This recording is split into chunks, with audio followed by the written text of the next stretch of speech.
200 yards coming off turn 2. Atmos 200 yards coming off turn 4. That's where you'd like to pass, and now traffic a factor with the white flag being displayed. 1 lap to go. Baudin's going to try to the outside, but he can't quite draw along with Rusty Wallace. Heavy lap traffic in front of the lead 2 cars. There's Alan Kulwicki up there, but he will move to the inside, and Rusty Wallace will try to hold off Jeff Bodine as they run that final lap. Off turn number 4 with race traffic ahead. Bodine will not likely have a chance to make a move, and it is Rusty Wallace taking the checkered flag here at Martinsville. The second win of the Winston Cup season for the Aluguard Racing Team, the Blue Max folks. And it was done with all due respect to Rusty Wallace, who there will get the accolades from Jeff Bodine. It was done on pit road. I tell you, Jimmy Maycar, Todd Parrott, Barry Dodson, the crew down there, of course, Harold Elliott, they have got to feel awfully good about putting their driver in victory lane. They were as much a part of that as was Rusty Wallace. Maintaining an advantage. Oh, Morgan Shepherd hit the wall hard up in turn 3, between turn 3 and 4. The Pitco Ford just shot into the wall, and boy, he hit it hard. He sure did, and there's considerable damage to the right side. Here's the caution once again. And he's sitting right in the middle of the track. They got to race back here. This race could finish under the caution. Of course, their spotters are telling him where he is. Look at Allison trying to win it. He couldn't quite make it. A half a car length.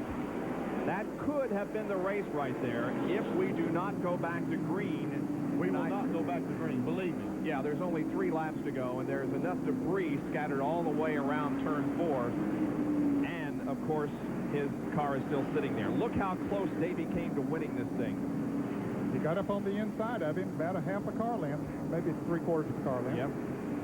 Wow. Wouldn't that miss something if he'd won the race? Next question is Morgan okay? Morgan okay? Because we can see some heavy damage to the car. It will end under caution. The pace car is trying to pick up the field, weaving its way through wreckers and the wrecked race car of Morgan Shepherd. 2 laps to go. There's no way they can get that race car picked up, cleaned up, and start this race back. But again, our concern is not with whether we go back green, but rather whether or not Morgan Shepherd is injured. Exactly. They're bringing the ambulance up behind the car right now. You're right, Ned. He hit that thing a ton. I caught him just as he was coming out of about the second groove, and it just shot him. I don't know what happened, if something broke on the car or if someone hit him. It didn't look like someone hit him. It just looked like something broke on the car, and he just shot him there. He was running in 18th position.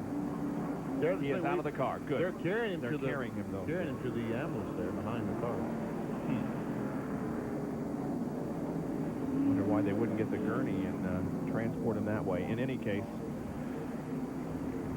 you see Morgan, yeah, his car is headed for the 3rd turn wall. He hit it and then stayed up against the wall the way through turn 4 and then slid down to the middle of the racetrack.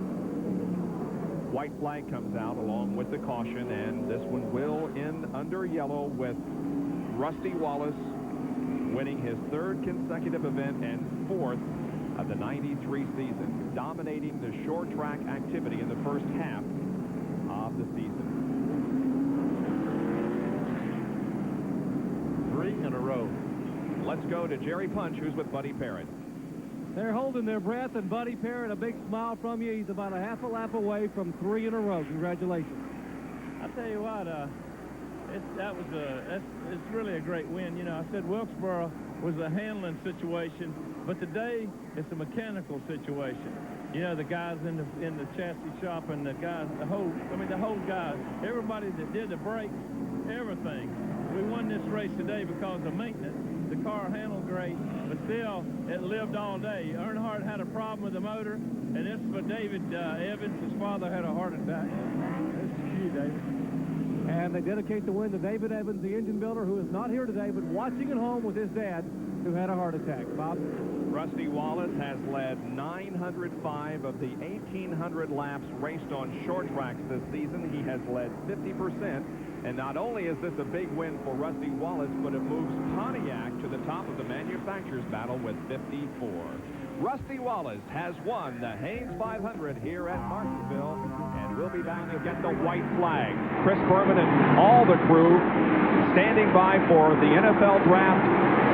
In one more lap, Rusty Wallace leads Ernie Irvan. And Rusty is about to pick up up $98,800 in Unocal bonus money by winning the Haynes 500 here this afternoon. If he can negotiate turns 3 and 4 and take the checkered flag, here he comes off the fourth corner, and Rusty Wallace wins the Haynes 500 by just 4 or 5 car lengths over Ernie Irvin. Mark Martin finishes unofficially third, then Darrell Waltrip, Morgan Shepherd, Todd Bodine, and Chuck Bound, the 7 cars on the lead lap. Next week we will be at Talladega Superspeedway in Alabama for the Winston Select 500. Please join us for that event. Once again, it is Rusty Wallace, Ernie Irvin, Mark Martin, Darrell Waltrip, Morgan Shepherd, top 5 here this afternoon. For Ned Jarrett, Benny Parsons, John Kernan, and Dr. Jerry Punch, this is Bob Jenkins. Thanks for joining us. We'll see you next week. Stay tuned for the NFL Draft. For now, this is Bob Jenkins. White flag in the air. When you talk about that right rail and Jeff Gordon starting ahead, look, he's just in front of Rusty Wallace to be lapped. Yep. Back to the 11th spot. He's the last car on the lead lap. But the final lap at Martinsville Speedway, Rusty Wallace coming through turns 3 and 4, and Wallace will pick up his 4th victory at Martinsville, his 8th in 1994. He takes the checkered flag and waves to the crowd. His 3rd win on the short tracks here this season. And that, of course, will tie up the manufacturer's title for Ford for the 2nd time in 3 years. Let's go to I'm sorry.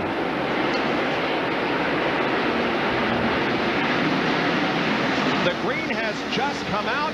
It's a shootout to the finish. Rusty Wallace with a good start. He will get the white flag next time by. He had a great restart. And we see Darrell Waltrip in 3rd place. I don't think it'd be 2 laps to go. Oh, I'm sorry. Apparently. Yep. 2 to go. ESPN Sports Center coming up in just a moment. Baseball tonight will be seen at midnight tonight. Of course, at 8 o'clock we have the baseball game coming on. Rusty Wallace comes off of corner number 4, looking for the white flag. There's 1 lap to go. Here's the race. 2nd, 3rd, 4th. Musgrave, Jeff Gordon, and Darrell Waltrip. And look at Waltrip put the heat on Jeff Gordon for 3rd. Wallace, meanwhile, is in turn number 3. He's off the corner. And Rusty Wallace wins. Musgrave, Gordon, Waltrip, and Mark Martin are the top 5. Rusty Wallace wins his 3rd straight here at Martinsville, his 4th win of the last 5 events at this half-mile facility. Wow. Wallace, the only driver to post 4 top 5 finishes in the 4 spring short track races. And the Chevy win streak is over. Rusty Wallace has win was at Richmond last fall.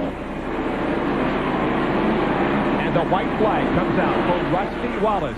How the 41 car spins, Ricky Craven. Here comes Rusty. No caution. And Ricky gets the car going again. Does a nice 360, keeps going. We're on the final lap. Rusty Wallace is just behind Ricky Craven. Here comes Rusty off of corner number 4. And Rusty Wallace wins his 1st event of 1996, his 43rd career win, and his 19th short track event. And here's Bill Weber with Randy Pemberton. And it'll be the white flag for Rusty Wallace this time. One more time. First time he's seen it in 105 races. Now these fans are standing. Now all of them are waving to Rusty Wallace as he goes down the backstretch for the final time off into turn 3. Gordon gives Newman the boot in turn 2. They're going to be side by side. Here they come to the flag. Rusty Wallace wins the Advance Auto Parts 500 for his 55th career victory. Here's the battle for 5th. Gordon under Newman, but Ryan got the rocket launch on turn 4 and holds him off. Well, yay, Rusty, and even more, yay, Rusty, but yay, Larry Carter. Come over there as the crew chief, and boy, has he made a difference. And this is his 1st win as a Nextel Cup crew chief, Larry Carter. Bobby Labonte 2nd, Earnhardt Jr. 3rd, Jimmy Johnson 4th. Ryan Newman 5th. Somewhere in the middle of that's Larry Carter. Larry boy, man. Old Larry boy's going to be having a good time tonight. There he is, right there. 6 through 10, Jeff Gordon, Jamie McMurray, Matt Kenseth, Sterling Marlin, and Dale Jarrett. Rusty said earlier this season, donuts are for kids. Look at his teammate, Ryan Newman, high-fiving him. There you go. Rusty, in each of his victories, honors fallen comrades. This is what Alan Kulwicki christened as the Polish victory lap. Driver's side window and arm out to the fans. When Alan created this after his first win, he said, I wanted to do something that folks would remember me by. He did it. And Rusty, who shared a sponsorship with Alan through part of their career, continues to honor his friend. It feels good when you're riding around the driver's side, waving to the fans. You know, you like here, I like the way you say. I think that's our crew chief first win. He's going to enjoy this one. We know it's been 5 hours, but I think it was worth every minute of